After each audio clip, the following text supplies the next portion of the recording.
Word out of the Bay is they're going to pack up a Wiggs just like they did Keith Lee. Now, we've already been talking trades for a while here, right? But I think it's officially trade season. You got less than a month to the February 8th deadline, and more rumors are starting to leak out because I think that right now we have an unordinary amount of teams that are disappointed with how their season is going, but still feel like they can be in it. And you know what I think is an important point to make is ever since the play-in tournament, right? I think what it does is it has more teams with the if we can just get in mentality. Previously, without the play-in, right? If you're too far from that eighth seed, it's like, all right, well, we're punting on the season. We're not going to do anything. But now I think it provides more hope deeper down into the standings, right?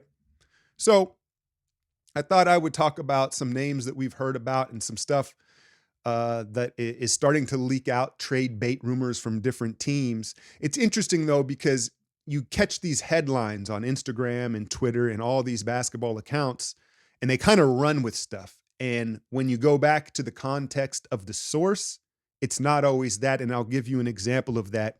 I saw in the last 48 hours, the Warriors are interested in DeJounte Murray of the Atlanta Hawks, right? Via Anthony Slater of The Athletic. And Slater's my guy. He's my go-to guy with the Warriors and being tapped in along with Marcus Thompson, of course. But what I heard in that plus minus Warriors conversation, where I believe the sourcing came from, was they were discussing Siakam and the various names we've already heard, right? And Slater goes, well, what about DeJounte Murray?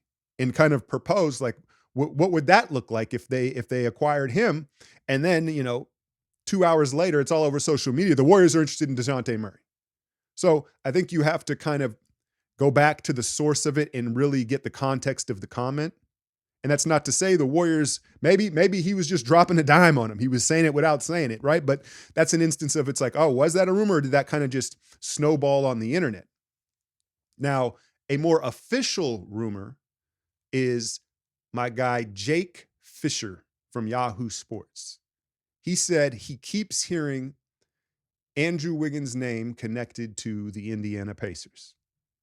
And a couple weeks ago, months ago, really, you heard the Pacers say they're interested in a defensive wing, right? It's like, okay, everyone is, right? A 3-and-D wing, yeah, that's the NBA. Now, I know what you're thinking. Miles Turner, come on down. I hate to be the bearer of bad news. Like, I don't see why a team that's placed well in the playoffs would trade away their starting center and their defensive anchor. They have defensive issues already. That's why they want a defensive wing. It doesn't make sense for Indiana to do that and move Turner, as ideal as it would be for the Warriors. And so when you hear that rumor of Indiana, I think more realistically, y'all probably ain't gonna like this, but I think it would be probably more along the lines of Buddy Hield. Buddy Hield is their sixth man. You guys got to be familiar with him. He was in Sacramento for all those years. Was he part of the Halliburton trade? Was he part of that one? They've made several deals, those two organizations. And then maybe you get Sticks, Jalen, what's dude's name? Jalen Smith, is it? The Suns guy? The guy the Suns took instead of Halliburton, right? Or they have another backup center, Isaiah something, that's a defensive guy. But there would be a filler, right? And it would be Hield, who, almost matches Andrew's contract. And the reality of the situation is, Dub Nation, you say, oh, I don't like what value do you think Andrew Wiggins has around the league right now? Right? What value does he have around the league? And so I think that while it may not be ideal, here, I'll sell it to you for a second, because Buddy Hield, again, we're not getting any bigger. In fact, we're getting smaller unless they can add one of their bigs off the bench. That's what I think would be part of the deal in this hypothetical. But Buddy is one of maybe 5 guys in the league that can run all of Steph and Clay's sets and do it effectively and essentially have similar like gravity. No one has Steph gravity, right? But not only is he a high volume 3-point shooter, he's a movement shooter, and he does it off the ball with screens.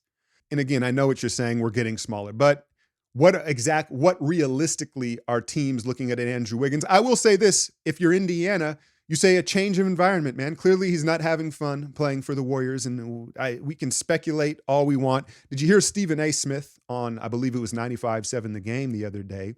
And reading between the lines of what he said, he, like so many other people, indicated it's way more than you imagine or what you think, and it's not just him. So they're going to leave it to speculation. We're going to speculate. But maybe a change of scenery would help Andrew Wiggins. And they got a lot of young, Halliburton is the leader of this young, fun team where maybe it's a better fit for Andrew's personality right now, where he can find a way to start enjoying himself on the court again. And, that would be Indiana's thinking. And also that it feels like they've been trying to trade Buddy Hield for a while. And he is a weapon that is plug and play for us as far as just more offensive firepower in spacing. Now, the other rumor that has been circulating around Dub Nation in the last 24 hours comes from Tim Kawakami, TK himself, who, listen, he talks to people, right? He's not just inventing these like, hey, maybe, no. Like when he drops something like this, it means he's been told this, right? So he said the Warriors could be or are looking for an offensive-minded center. The Warriors are interested in acquiring an offensive-minded center. Well, I'll just head out back and pull one off of my tree, right? Because they grow on trees. That's the thing is you look around the rosters and how many offensive-minded centers are there? You look at the way the game's been played the last 10 years, they don't develop into offensive players. They don't get the ball, right? And so I think that offensive-minded kind of threw me for a loop initially because I guess that's kind of subjective. In my mind, I'm thinking like, is that Vucevic, right? Is that Nikola Vucevic, who we are playing tonight in Chicago? Wendell Carter Jr.? Because I'm not just, obviously you can pick guys like Nurkic is a more offensive, right? But that doesn't make sense. The Suns aren't trading. We're not dealing with each other as far as trades go, right? So Vucevic was the first guy that came to mind. He had just signed a reasonable deal with the Bulls, 3 years, like 18, 19 mil per. I don't love it. Vucevic is a little smaller than I think people realize. I myself had thought, oh, he's a 7-footer, right? Because we've been small for so long. But then I'm watching him play the Bucks a couple weeks ago. I'm like, dude, Bobby Porter's bigger than this dude. Like he's not a 7-footer. He's not, now he is a high post passer. He can shoot from the 3-point line, right? He would plug and play right into the offense. And he is an offensive-minded center. Not in love with the idea. Now, again, subjective term offensive-minded center, because maybe it just means a rim roller, a guy that can get 15, 20 points on rim rolling and lobs and stuff like that. Then you enter the Clint Capella, Jarrett Allen conversation, which seems to make sense, right? And then I think I heard another blurb somewhere. Here I am outsourcing something that's probably been taken out of context, but that Cleveland might be interested in Andrew Wiggins because they've been interested in a 3-and-D wing. And so Jarrett Allen, I think we've all been kind of, oh yeah, that it makes sense. And he's young, entering his prime, doesn't need the ball, rim runner, can get up and down the court. Personally, I like Clint Capella a little better than Allen, even though he's a little older, right? But I think he's more playoff proven. Like you saw Jarrett Allen really shrink in the playoffs last year against New York. And hey, he's a young guy. Maybe he can grow from that experience. I'm not going to write him off. But personally, if we're talking about our window right now, I think Clint Capella is just a little more of a grown man right now. And he has a lot more playoff experience. But those two are very similar players. Run the floor, good hands, vertical spacing, protect the rim, rebound. Not bangers, not super physical, right? But modern centers. And so I think those two you can circle as realistic targets. I don't know if they're offensive minded, but I wouldn't mind either one of them. I would be excited if we were to acquire either one of those two centers. Now, the name that I know is going to be all up in the back of the videos and all up in the comments is one Lauri Markkanen. Now, I get it. He's the ideal fit. He fits perfectly schematically. A stretch 4-5 who shoots the ball prolifically from 3, is mobile enough, athletic enough in the prime of his career. But then when you put it like that, you say, well, why would Utah trade him, right? But apparently Danny Ainge is dangling him out there now. That's fine. I don't think there's one Warrior fan that would be mad at that acquisition, right? I think everyone would be excited. It'd be maybe the best fit that they could make. You'd have to give up the kitchen sink. Like Dub Nation, are you aware that it would cost Moody, it would cost Kuminga, it would cost Wiggins, and it would cost every draft pick probably that we could trade. And so now is it worth it? Now is it worth it to just mortgage everything to plug him into a team that is just having a hard time getting motivated to play basketball right now? Like, is that worth it? Because I see both sides of things. I do. Listen, not only is he such a fit schematically, I think that his temperament is a perfect fit for our situation in the sense of he's not such an alpha that he's going to step on toes and try to take over too much. But at the same time, you don't have to poke him with the stick to see if he's still alive, like our Canadian friend. So I think that it makes a ton of sense. At what cost is always how I'm going to finish these sentences. And then, of course, our friend Pascal Siakam. Is he going to become the captain of our boat now? Nah, I'm messing with y'all. Look, I think what it is I think right now with, a couple weeks left, the hope is internally from the Warriors, like, can we get Siakam without giving up Kuminga?